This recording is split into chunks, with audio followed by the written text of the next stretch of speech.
നിങ്ങൾ സംഭവങ്ങൾ വല്ലതും അറിയുന്നുണ്ടാ? നമ്മുടെ മറ്റേ ജെറുസലേം അമ്മായില്ലേ, നമ്മുടെ ജൂതന്മാർക്ക് വേണ്ടി ഓടി നടന്ന് പണിയെടുക്കുന്ന മാലപ്പടക്കം ജെറുസലേം അമ്മായിയെ 2-3 ദിവസമായിട്ട് ഞാൻ സോഷ്യൽ മീഡിയയിൽ ഇങ്ങനെ പരതിക്കൊണ്ടിരിക്കുകയാണ്. അമ്മായി ലൈവിലൊന്നും കാണുന്നില്ല. പക്ഷെ ഇന്നലെ ബങ്കറിന്റെ ഉള്ളിലിരുന്നുകൊണ്ട് അമ്മായിയുടെ ഒരു വീഡിയോ പുറത്തു വന്നിട്ടുണ്ട്. സംഭവം എന്താണെന്ന് ചോദിച്ചു കഴിഞ്ഞാൽ, നമ്മുടെ ഇറാനിൽ നിന്ന് ഒരു മിസൈൽ വിട്ടത് അമ്മായിയുടെ വീടിന്റെ പരിസരത്ത് വീണെന്നാണ് പറയുന്നത്. പക്ഷെ ഞാൻ അറിഞ്ഞത് ഈ മിസൈൽ വരുന്ന വഴിക്ക് അമ്മായിയുടെ വീട് ഇതാന്ന് അറിഞ്ഞിട്ട് അത് നാണിച്ച് വേറൊരു സ്ഥലത്തോട്ട് പോയി വീണെന്നാണ് അറിഞ്ഞത്. ആ മിസൈൽ പോലും വെറുക്കപ്പെടുന്ന ഒരു പുഴുത്ത ജന്മം, സ്ത്രീകൾക്ക് അപമാനമായിട്ടുള്ള ഈ കാണ്ടാമൃഗം, ഈ പിശാചിന്റെ സന്തതി. ഇവളിപ്പം വന്നിരുന്നുണ്ട് ഒരു വീഡിയോ ചെയ്തിട്ടുണ്ട്. അതായത് 1.5 മണിക്കൂർ ഇവളി സെപ്റ്റി ടാങ്കിൽ വന്നിരുന്നുണ്ട് സുവിശേഷം എന്നും പറഞ്ഞുകൊണ്ട് ഇവളുടെ വായിൽ നിന്ന് വീഴുന്ന തീട്ട വർത്താനത്തിന് ഇവിടുത്തെ നല്ലവരായിട്ടുള്ള ക്രൈസ്തവനും മുസൽമാനും ഹൈന്ദവനും ഒക്കെ ഇവക്ക് നല്ല അണ്ണാക്കലടിച്ച മറുപടി കൊടുക്കും. ആ മറുപടി കൊടുക്കുമ്പോൾ ഇവള് മറ്റേ ഫേസ്ബുക്കിൽ പോയിട്ട് അവരുടെ പ്രൊഫൈൽ അങ്ങോട്ട് എടുത്തുകൊണ്ട് വന്നിട്ട് വീട്ടിലിരിക്കുന്ന ഉമ്മായെയും അച്ഛനെയും ബാപ്പായെയും കുഞ്ഞുങ്ങളെയും ചേർത്തിട്ട് വളരെ മോശമായ മ്ലേച്ഛമായ രീതിയിൽ സംസാരിക്കുന്ന ഈ 4ാം കട പടക്കം, ഈ പടക്കം പറയുന്നത് എൻ്റെ പ്രിയപ്പെട്ട പ്രേക്ഷകരെ നമുക്ക് കേൾക്കാൻ താല്പര്യമില്ലെങ്കിലും ഈ മിസൈൽ വന്ന കഥ അമ്മായി പറയുന്നുണ്ട്.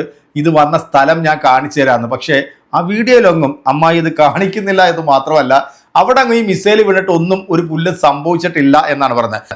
10 ദിവസമായി ഇറാനും ഇസ്രയേലും അമേരിക്കയും മറ്റ് സഖ്യ കക്ഷികളെല്ലാം കൂടെ ചേർന്നുകൊണ്ട് ഇപ്പൊ ഞാൻ നിരത്തിക്കളയൊന്നും പറഞ്ഞുകൊണ്ടാണ് ഈ അടി തുടങ്ങിയത്. 10-12 ദിവസമായിട്ടും ഇറാന്റെ പരമോന്നത നേതാവായിട്ടുള്ള ആയത്തുള്ള അൽ ഖമേനിയെ കൊല്ലപ്പെട്ടു എന്നുള്ള വാർത്ത നമ്മൾ കേട്ടെങ്കിലും ഇപ്പോഴും ശരിക്കും പറഞ്ഞാൽ നമുക്കത് അങ്ങോട്ട് വിശ്വസിക്കാൻ പറ്റാത്തൊരു വാർത്തയാണ് കേട്ടോ. മാധ്യമങ്ങളിലടക്കം ഇത് അത്രയധികം കൊണ്ടൊരു സ്ഥിരീകരണം വന്നിട്ടില്ല. ഇപ്പം ആയത്തുള്ള ഖമേനിയുടെ പിൻഗാമിയായിട്ട് അദ്ദേഹത്തിന്റെ മകൻ വന്നിട്ടുണ്ട്. ഇപ്പൊ ലേറ്റസ്റ്റ് ആയിട്ട് ഈ ട്രാക്കുള ട്രംപ് പറയുന്നതെന്ന് പറഞ്ഞാൽ അധികകാലം പുള്ളിക്ക് ആയുസില്ല എന്നാണ് പറഞ്ഞത്. സർവശക്തൻ ഒരു മനുഷ്യന് എത്ര ആയുസ് കൊടുത്തിട്ടുണ്ടോ അവന്റെ മരണം ഏത് രീതിയിലാണോ എന്നുള്ളതൊക്കെ അവിടെ കുറിച്ച് വെച്ചിട്ടുണ്ട്. അത് ആ രീതിയിൽ തന്നെ നടക്കും. അതൊന്നും ഭയന്നിട്ട് ആ രാജ്യം വിട്ടിട്ട് മറ്റേ തുണിയും പൊക്കി ഓടുന്ന പരിപാടിയൊന്നും ഈ പറയപ്പെടുന്ന ആൺകുട്ടികളായിട്ടുള്ള നേതാക്കന്മാർക്കില്ല. പിന്നെ ഇവളുടെ കരഞ്ഞു മെഴുകലും ഇവളുടെ മോങ്ങലും കണ്ടപ്പോൾ സത്യം പറയാമല്ലോ ഇപ്പൊ ചിരിയാണ് വരുന്നത്.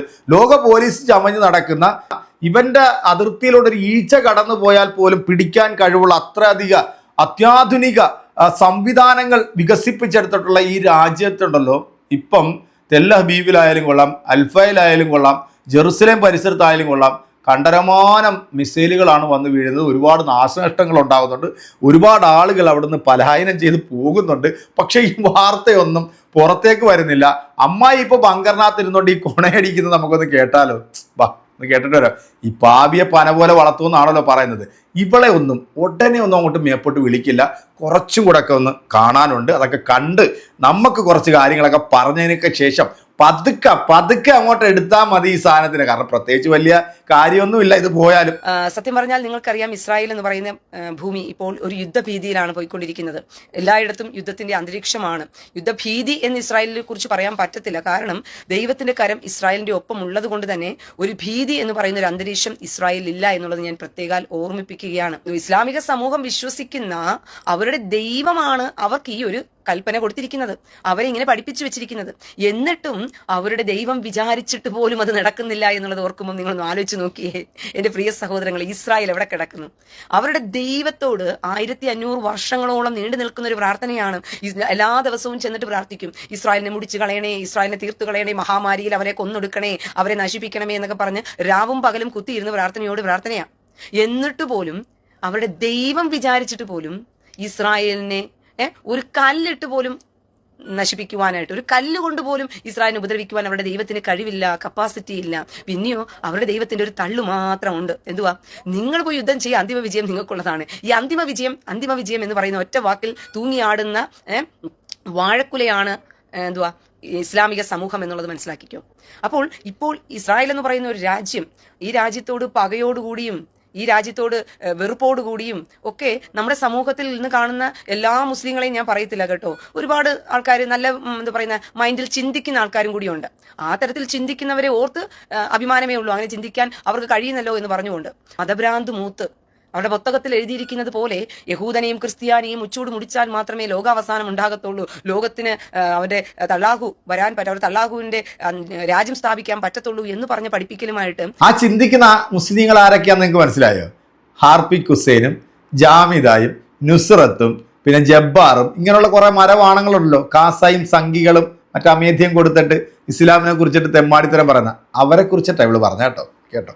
ഇസ്രായേലിനെ മുടിച്ചു കളയുവാൻ ചിന്തിച്ചു കഴിഞ്ഞാൽ ഈ ലോകത്തൊന്നും മക്കളെ പറഞ്ഞു തുടങ്ങുമ്പോഴേ നിങ്ങൾ കരച്ചിൽ തുടങ്ങുന്നത് ആണ്. പ്രിയ സഹോദരങ്ങളെ, സലീം വയനാട്.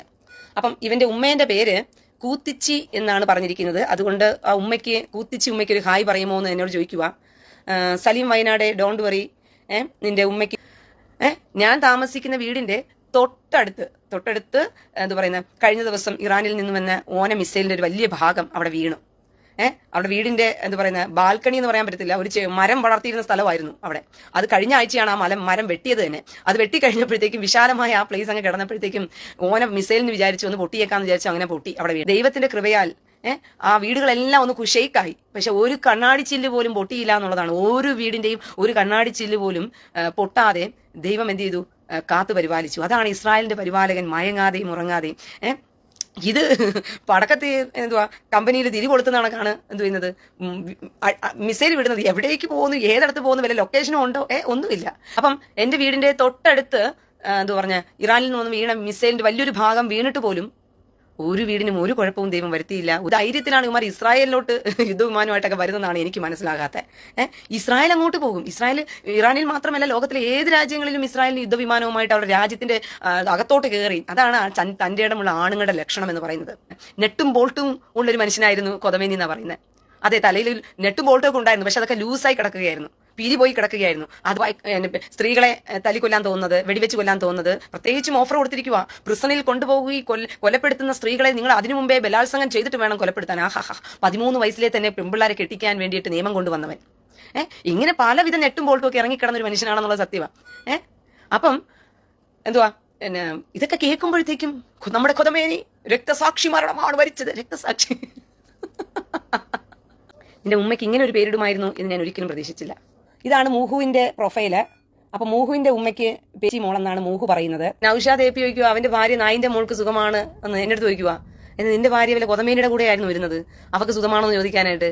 എടാ നൗഷാദ് AP, അവളിപ്പോൾ ഏത് നായോട് കൂടെയാണ് ഭോഗിച്ചുകൊണ്ടിരിക്കുന്നതോ ആ നായോട് പോയി ചോദിച്ചാൽ അറിയാൻ പറ്റും നിന്റെ ഭാര്യ നായിന്റെ മോള് സുഖമാണോ അല്ലയോ എന്ന് പറഞ്ഞിട്ട്. ദാവൂദിന്റെ അടുത്തുള്ളത് എന്ത് ചെയ്യും, ദാവൂദിനെ മീഡിയ ഫണ്ടിന്റെ ദാവൂദിനെ കൊണ്ടുപോയിട്ട് ചിലപ്പം എന്തുവാ റെവല്യൂഷണറി ഗാർഡിന്റെ നേതാവാക്കി വെക്കാൻ സാധ്യതയുണ്ട്.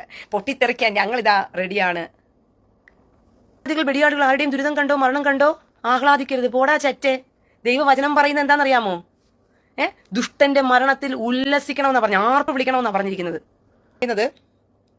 ആരുടെയും ദുരിതം കണ്ടോ മരണം കണ്ടോ ആഹ്ലാദിക്കരുത് പോലെ. നീ ഒരു കാര്യം ചെയ്യ്, കൊതമേനിക്ക് വേണ്ടി പോയിരുന്നങ്ങ് കര, പോയി അപ്പുറത്ത് മാറിയിരുന്നങ്ങ് മോങ്ങ്. ദുഷ്ടന്റെ മരണത്തിൽ ഞങ്ങൾ ആഹ്ലാദിക്കത്തേ ഉള്ളൂ, ഞങ്ങൾ സന്തോഷിക്കും, ഞങ്ങൾ അർമാദിക്കും. കാരണം ദുഷ്ടനെയും നല്ലവരെയും തിരിച്ചറിയാനുള്ള കപ്പാസിറ്റിയും കഴിവൊക്കെ ഞങ്ങൾക്കുണ്ട്. നിന്നെപ്പോലുള്ള വൃത്തികെട്ടവന്മാരും വിവരം കെട്ടവന്മാരുമാണ് ദുഷ്ടന്റെ കൂടെ ചേർന്നിരുന്ന് എന്ത് ചെയ്യും.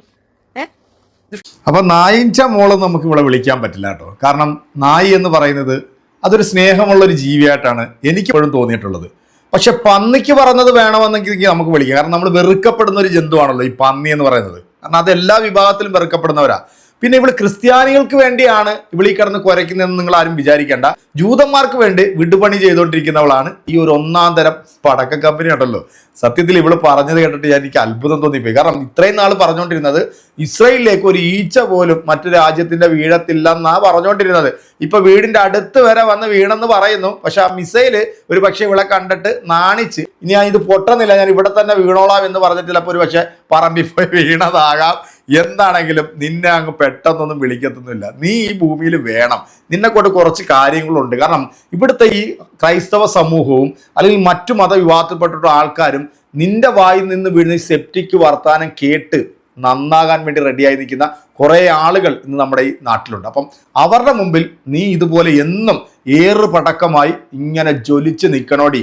നീ ഉടനെ ഒന്നും പൊട്ടരുത്, നീ ചീറ്റി ഇങ്ങനെ നിൽക്കണം. കാരണം നിന്റെ പരിപാടി അതാണല്ലോ. എന്താണെങ്കിലും ഈ സമ്മാനം മേടിക്കാൻ ഒരു നാൾ താഴെ വരണം എന്ന് നമ്മൾ പറഞ്ഞു കേട്ടിട്ടുണ്ടല്ലോ, അത് ഉറപ്പായിട്ടും വന്നിരിക്കും. ഇവളുടെ ഈ ബങ്കറിനകത്തിരുന്നുള്ള ഇവളുടെ ആ ഒരു കരച്ചിൽ കേട്ടല്ലോ, മനസ്സെനിക്ക് നന്നായിട്ട് കാണാൻ പറ്റുന്നുണ്ട്. എപ്പോഴാണാവോ ഇത് എന്നെയും കൊണ്ട് പോകാൻ പോകുന്നത് എന്നുള്ള ആ ഒരു ചങ്കിടിപ്പ് നമുക്ക് കേൾക്കാൻ സാധിക്കുന്നുണ്ട്. എന്താണെങ്കിലും കാത്തിരുന്ന് കാണാം. ഇവളുടെ ജന്മം ഒരു അപാര ജന്മം തന്നെ. പ്രിയപ്പെട്ടവരെ, നിങ്ങളുടെ കമന്റ് അറിയിക്കുക. അടുത്തൊരു വീഡിയോ കാണാം.